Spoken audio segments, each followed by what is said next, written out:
Imagine a world where all the knowledge of the world is already online and accessible in ways that are currently not possible. Learning should focus the attention at the student. Anything that gets developed in terms of a tool should be getting the student involved in project-based learning. Technology can do a great deal to unlock the mystery of learning. When you think about the impact that technology has had already in the teaching and learning process, it's been pretty eventful. But what we want to do is to take that and quantum leap it. Select all, center, bold.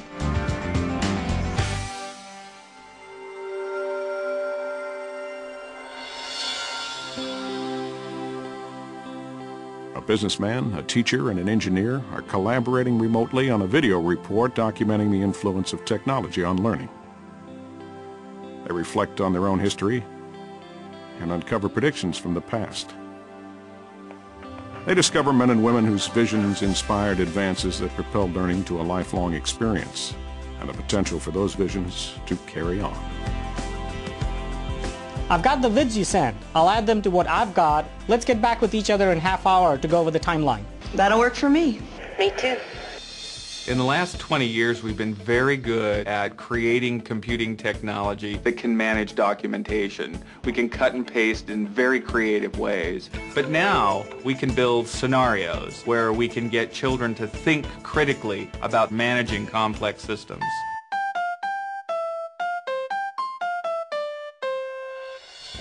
One of the most important dimensions of moving testing beyond where it is now is to move it out of this passive model into something that's much more engaging, much more forceful, and ultimately something that will help us to understand better the capabilities of the students that we're testing.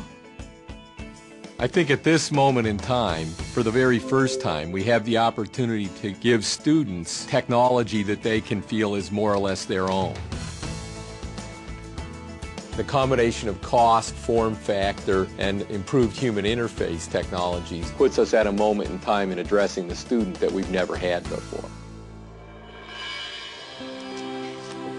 Vid of John Seeley Brown a couple of months ago, around June 25th. I think as we look forward, we're seeing that this notion of literacy has to be dramatically expanded. There are three forms of literacy that all come together. Screen literacy, having to do with cinematic language, then couple that with the notion of interactivity.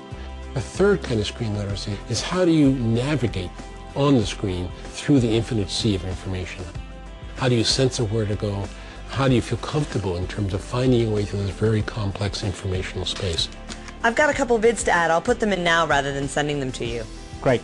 There's a power in virtual interaction, virtual learning, because it is seamless. It allows the individual to move effortlessly on to the next level of understanding. And the computer can interact in a way that the individual not only is steered, but is reinforced. So if we can increase enjoyment in learning and have people want to do it for its own sake, then you start a positive feedback cycle where enjoyment in learning begets the desire to do additional learning, and that builds on itself. Well, I think that the interesting challenge we have as we go forward is to figure out how the virtual world augments the physical world. Not replaces it, but augments it. It's a yin-yang between the physical and the virtual and the physical. If we can understand that yin-yang relationship, I think we'll understand how to build incredibly powerful learning environments in the future. Talent is the key and education is the foundation.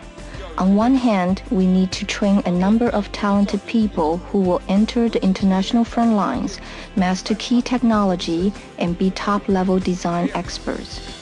Yet it's so much easier to get something done with more minds than just one, because somebody could say something and that will click. You go, oh, I've got a great idea. And I think that's the way technology helps us if we're training our teachers to be able to work collaboratively, seamlessly in the curriculum. I just tell my kids, I have no idea what it's going to be like in the future for you, but you're going to need to know how to change, how to go from one thing to another thing. So if you can be a person who's successful at change, and you can be a lifelong learner, somebody who's willing to step in and learn, you are going to be the successful person. What we need to do in order to bring the enchantment of learning back to the student is work together with parents and policymakers and learning scientists and technology scientists and create an environment that is going to stimulate a new way of thinking about how we learn. That's going to be exciting.